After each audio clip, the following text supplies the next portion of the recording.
You know the kind of day I mean. The one where you hold it together through every meeting, every errand, every I'm fine, and then you finally walk through your own front door and it all comes loose. You sink onto the couch. Ha, your throat tightens. You haven't said a single word, but across the room, your dog lifts his head. And before the first tear even falls, he's already crossing the floor to press himself against your leg. You didn't call him, you didn't make a sound, and somehow he knew. For as long as humans and animals have shared a home tens of thousands of years, they have been reading us in a language we never taught them and can barely see ourselves.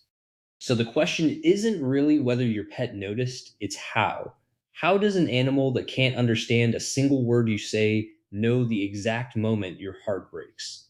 The answer changes everything we think we know about their senses, their bodies, and the quiet bond between us.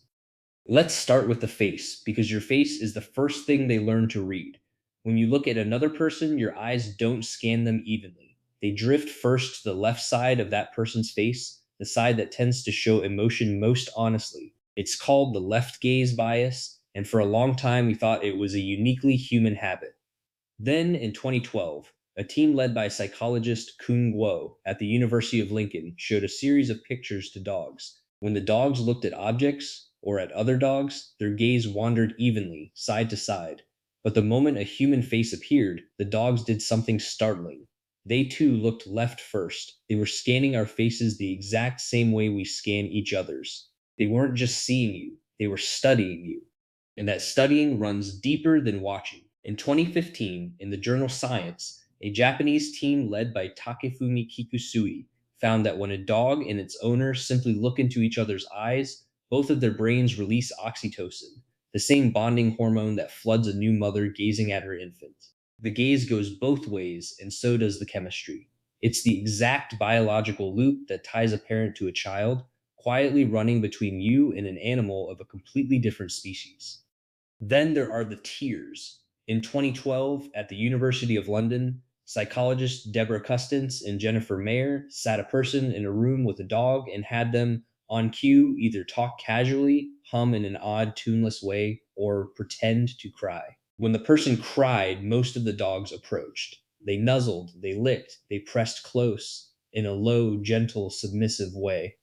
The scientists gave it a careful name: empathic like behavior, not curiosity, not begging, something that looked for all the world like an animal trying to comfort you. Think about what that even takes.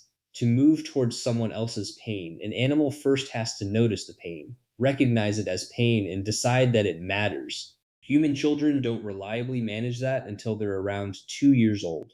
Now I know exactly what some of you are thinking. Of course, a dog comes over when you cry. You've spent years teaching it that your tears bring soft voices and cuddles and maybe a treat. It isn't empathy, it's just training. And honestly, that's a fair challenge. So let's take the reward out of it entirely. Because in that same experiment, the dogs comforted the person even when it was a total stranger.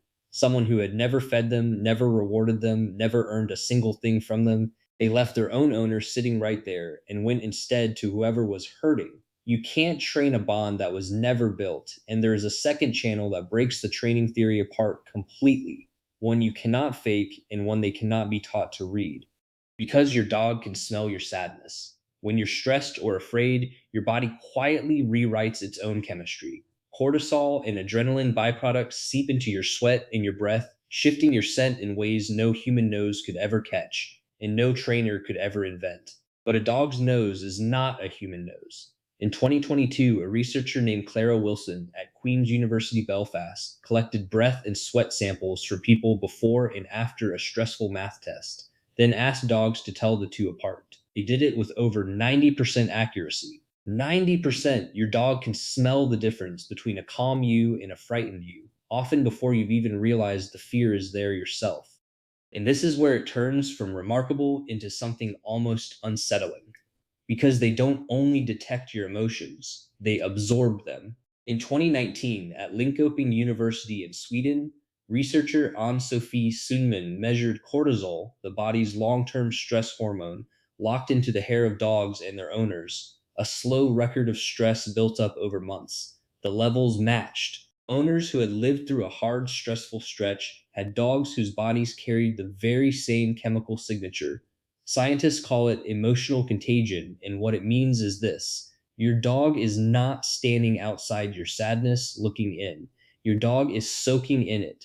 We like to imagine our pets as a refuge from our worst days, a warm, uncomplicated thing waiting at home. But the truth is stranger and gentler than that. When you carry a heavy year, your dog carries it too, not as an idea, but in its blood for months at a time. They aren't sheltered from what you feel, they are living inside it.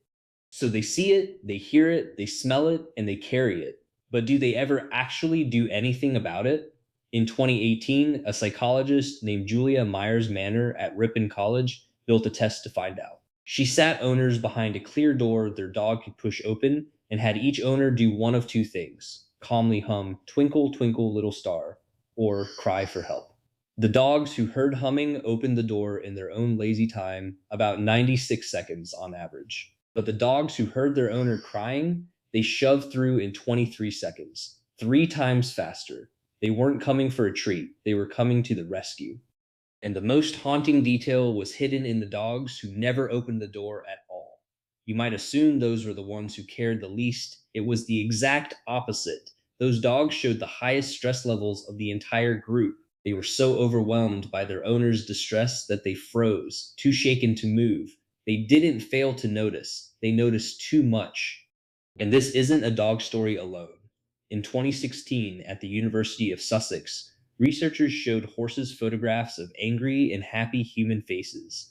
The horses' hearts beat faster at the angry ones, and hours later, when they met those same people in person, now wearing perfectly neutral expressions, the horses still treated the angry ones with visible weariness. They had remembered your mood and quietly held onto it. Even cats, the animals were always told simply don't care, shift their behavior toward a smiling owner versus a frowning one in a 2016 study by researchers Mariah Galvin and Jennifer Vonk. From the most devoted dog to the most aloof cat, the animals sharing our homes are all tuned to a channel we constantly forget is even broadcasting. So here's what I want you to sit with. You walk in the door and say, I'm fine. They know you're not. You hide it from your friends, your coworkers, your own reflection in the mirror. They smelled it on you before you even sat down. You think you are carrying this completely alone.